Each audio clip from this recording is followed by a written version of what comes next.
네, 이른바 동네 소아과 의원 오픈런, 자녀가 있는 분들이라면 한 번쯤은 경험하셨을 텐데요.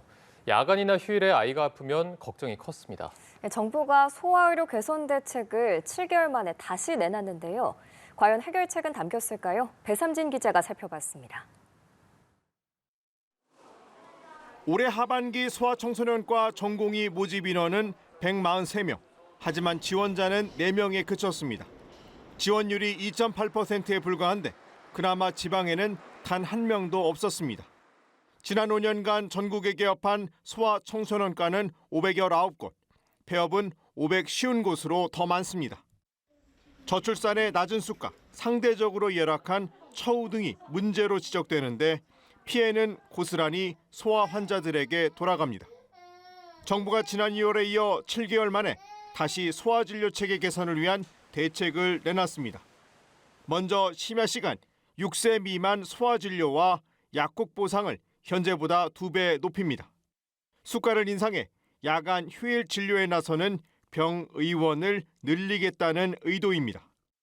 야간 휴일 소아진료를 하는 달빛 어린이병원마다 2억 원의 운영비도 지원합니다. 또 저연령일수록 투입되는 업무 부담을 고려해 입원 시 입원료가 현행 8세 미만 소아 연령의 30% 가산인 것을 세분화해 1세 미만인 경우엔 50%로 더 높였습니다. 특히 야간 입원 진료 근무에 대한 보상도 강화해 8세 미만인 경우 50%를 가산하고 야간 근무형인 경우 30%를 추가 가산하기로 했습니다. 전공의 지원을 늘리기 위해 소아과 전공의와 소아 분야 전임의에게 매월 100만 원의 수련 보조수당도 지급됩니다. 정부는 이번 소아의료 보완 대책 이행을 위해 내년에 국고, 건강보험 재정 등 약 3천억 원 규모의 자금을 우선 투입할 계획입니다.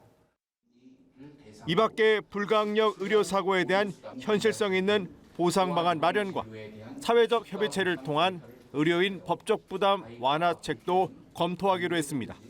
연합뉴스TV 배삼진입니다.